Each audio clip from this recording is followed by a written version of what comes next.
Salut à tous les gars. Aujourd'hui donc je refais donc une vidéo sur cette fois, enfin donc pour expliquer déjà pourquoi déjà je fais des vidéos, etc. Faut savoir déjà que je suis étudiant. Mon but déjà principalement est d'aider les gens déjà à retrouver une meilleure santé. C'est d'ailleurs ce que j'ai retrouvé un peu moi, même si bah, bien évidemment j'ai pas encore tout optimisé. Notamment par exemple au niveau du sommeil, j'ai pas encore un sommeil on va dire parfait ou vraiment réparateur on va dire. Donc, mais par contre, je pense vraiment que je suis quand même apte quand même à donner des conseils malgré mon jeune âge, malgré ma situation parce que je suis étudiant, je travaille pas, donc c'est justement pour ça que là par exemple, je suis en vacances et que bah, j'ai vraiment le temps en fait justement de faire mes propres recherches, etc. sur la santé, etc. À optimiser vraiment en fait la nutrition par exemple et son environnement, on va dire, afin donc de devenir donc une meilleure version de soi-même et beaucoup plus productive et dans une forme physique vraiment que très peu de gens peuvent atteindre. Et vraiment, ce que je veux, par exemple, enfin, en tout cas, le sujet en tout cas de la vidéo, c'est vraiment déjà de parler donc des antinutriments, même si, la plupart des justement des soi-disant des diététiciens justement ou nutritionnistes conseillent justement de consommer justement beaucoup de fibres, etc. parce que ça aide au transit. Alors, il faut savoir déjà que les fibres, il y en a déjà deux catégories. Il y a déjà les fibres solubles ou également bêta-glucanes qui sont elles justement très, très bien assimilées par exemple par notre organisme. C'est-à-dire, enfin en tout cas, je parle vraiment en fait de la biologie humaine ici. Vraiment de la pure. C'est vraiment donc une pure approche biologique, on va dire, biomécanique. Bah, en fait, il y a déjà donc les fibres des fruits qui sont plutôt digestes, enfin donc la plupart, mais enfin je donnerai aussi des exemples plus tard. Il y a également donc les fibres des fruits, mais également de certains tubercules. Et il y a également les fibres insolubles, c'est-à-dire par exemple justement de certains fruits. Mais le souci c'est qu'en fait ces fibres insolubles viennent principalement justement des légumes, légumineuses et même céréales. Justement nos ancêtres ils préparaient justement très bien ces céréales et légumineuses, mais également certains légumes racines, par exemple comme le manioc. Il faut savoir que par exemple le manioc il est déjà très utilisé dans les cultures, est déjà très utilisé traditionnellement en tant qu'aliment de base. On en fait également du tapioca. Donc c'est de la farine donc, faite à partir justement du manioc. Sauf que bien évidemment ce manioc il contient du cyanure par exemple.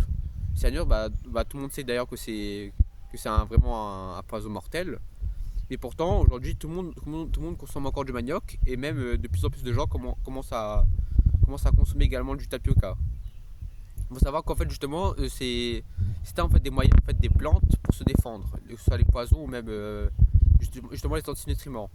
Il y a trois types d'antinutriments qui sont justement les oxalates, les tanins, l'acide phytique, également les lectines.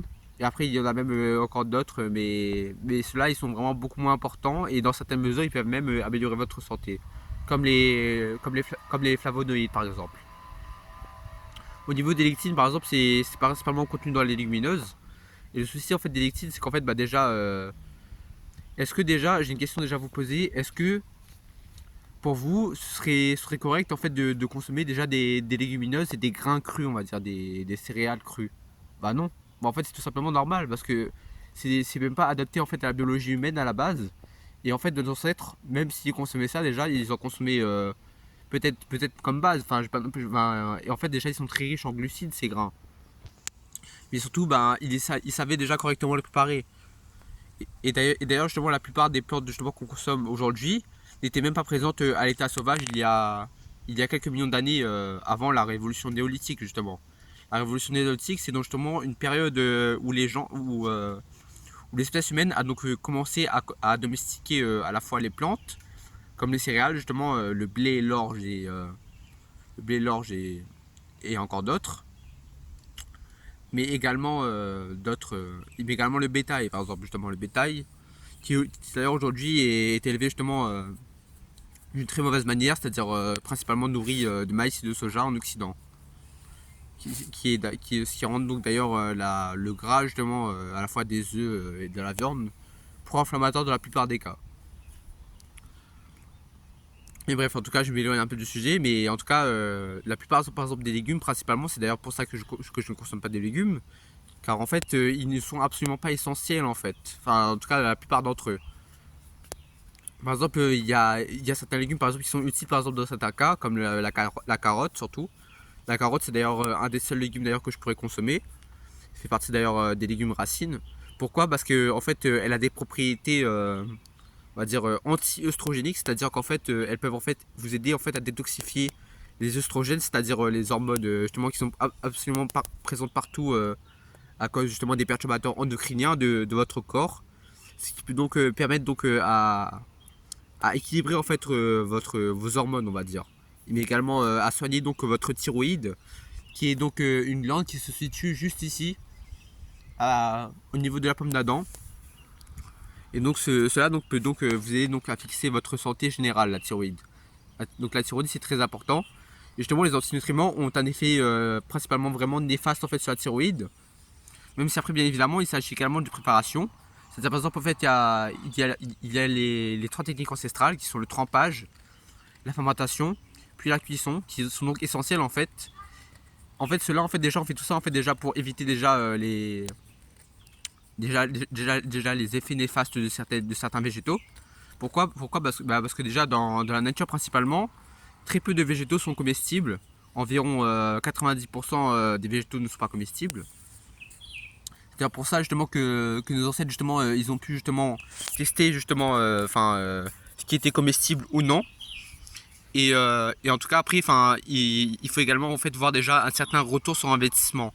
C'est sûr que par exemple quand vous achetez par exemple des épinards, les épinards c'est extrêmement riche en oxalate, c'est même limite toxique. Ça peut même vous envoyer par exemple à l'hôpital. On a par exemple le cas par exemple de Liam Hemsworth, il me semble. C'est un acteur américain qui à force déjà de boire des jus verts, en fait il a eu des problèmes de reins, on va dire, parti à l'hôpital. Mais après il y a également par exemple le fait également des oxalates, comme j'ai dit. Au niveau des oxalates par exemple, puis également de l'acide phytique, en fait ces antinutriments en fait déjà ces pesticides naturels des plantes, même si vous achetez bio, etc., il y en aura toujours dans votre alimentation. Bon, en fait, on va dire qu'en fait, ils empêchent justement l'absorption de nutriments essentiels, comme le fer, le zinc, mais encore d'autres, qui donc justement participent justement à la bonne santé justement de votre thyroïde. Au niveau des lectines justement contenues justement dans les graines oléagineux et légumineuses justement, c'est plutôt justement le cas. En fait, on va dire qu'en fait c'est plutôt en fait quelque chose en fait c'est quelque chose en fait justement en fait qui abîme justement en fait la paroi intestinale, on va dire. C'est vraiment très mal préparé. D'ailleurs, les haricots sont même toxiques consommés à l'état cru. C'est d'ailleurs pour ça qu'il est très important de correctement les préparer. Le gluten est également un antinutriment. On sait déjà qu'il est pro-inflammatoire dans certains cas, surtout pour les cœliaques. Mais c'est d'ailleurs pour ça que nos ancêtres justement consommaient justement un pain qui était fermenté au levain.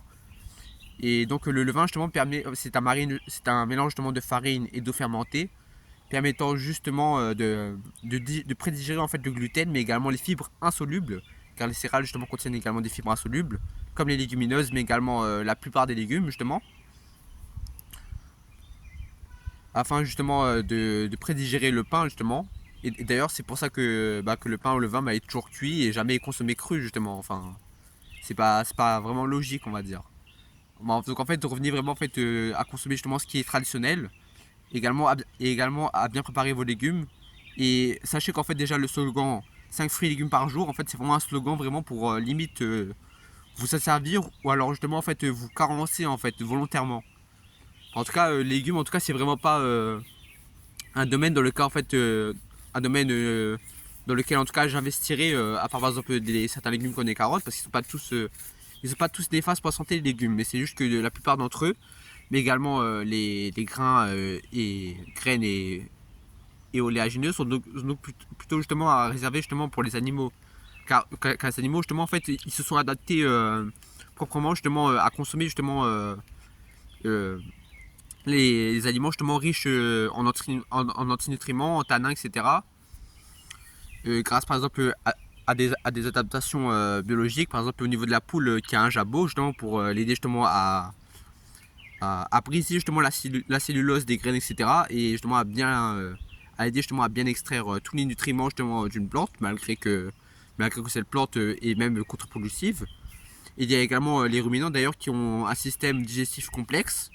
Et donc leur système digestif complexe est donc constitué de 4 estomacs qui leur permettent donc de, malgré par exemple dans l'élevage intensif de consommer du maïs ou du soja qui justement font partie justement de ces plantes justement riches en antinutriments mais également en oméga 6, de les convertir justement pour justement et également en fait de les convertir par exemple comme si ils ne mangeaient pas en fait d'aliments en fait néfastes pour eux, on va dire.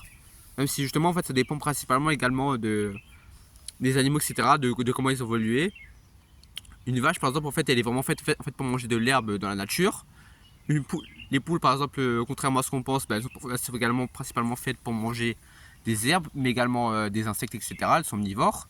Et nous également les humains en fait on est omnivores. On est même justement fait justement pour consommer justement principalement plus d'aliments de sources, enfin, d'aliments provenant justement des sources animales que d'aliments provenant justement des sources végétales. Pourquoi? Car justement la diète naturelle de l'humain, même si bien évidemment vous pouvez également bien évidemment consommer des fruits et des légumes, c'est pas un problème. Mais vraiment la diète vraiment naturelle de l'humain, c'est vraiment une alimentation basée sur les produits animaux. Pourquoi? Parce qu'ils sont tout simplement plus biodisponibles pour nous, on va dire.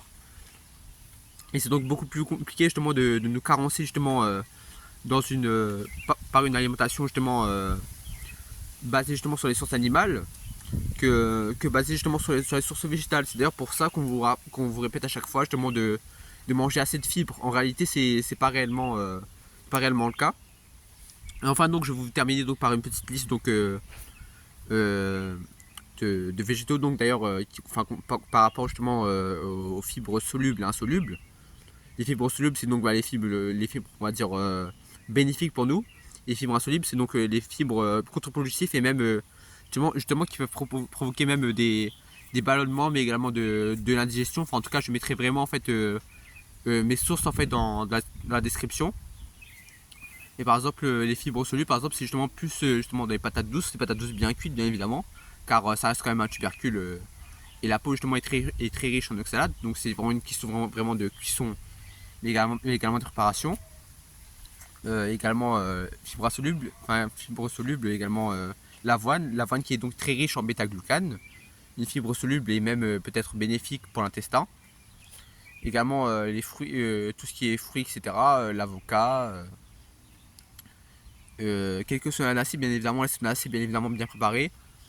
Et bien évidemment toujours bio, parce que il faut savoir déjà que les plantes, etc., même les animaux, sont des êtres vivants en fait, qui absorbent en fait, tout ce qu'on leur donne à manger, etc., la qualité de l'eau, etc., des aliments, est vraiment essentiel en fait à une alimentation brute et de bonne qualité.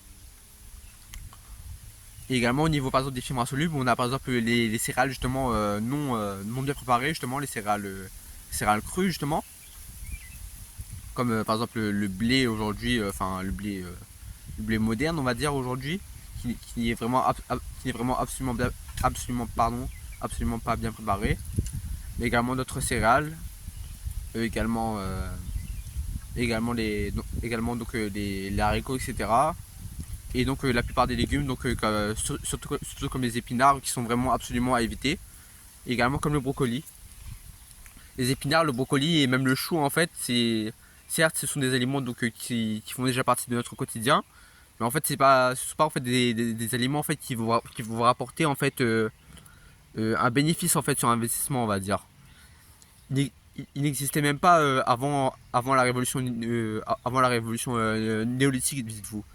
Par exemple pour le chou, certes il est bénéfique, mais dans certaines mesures. C'est pour ça d'ailleurs qu'en Europe centrale, en Alsace par exemple, on consomme justement de la choucroute, qui est donc justement du chou fermenté, du chou lacto-fermenté, donc c'est-à-dire dans son propre jus, afin justement en fait grâce aux microbes justement en fait de digérer en fait justement ces antinutriments là.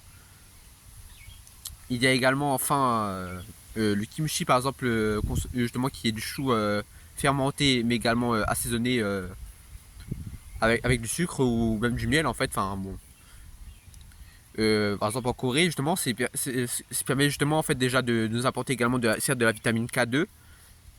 La vitamine K2 c'est donc un élément donc en fait déjà qui, enfin non, la vitamine K2 pardon, c'est une vitamine en fait contenue donc dans les aliments fermentés et qui nous permet donc justement en fait de fixer le calcium justement par exemple surtout principalement qui nous provient des produits laitiers crus, attention, et de qualité, je précise également sur nos os. C'est donc d'ailleurs donc une vitamine essentielle et ce qui donc peut donc vous permettre également de fixer justement donc le calcium sur vos os, mais également faut savoir que justement en fait il y a pas vraiment en fait de réel but en fait à consommer justement ces aliments, même si fermentés mais également bien préparés.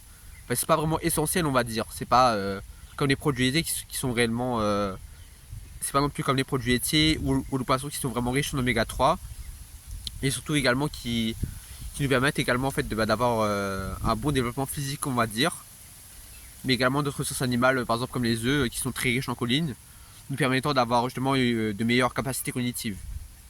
En tout cas, j'espère que cette vidéo vous aura plu.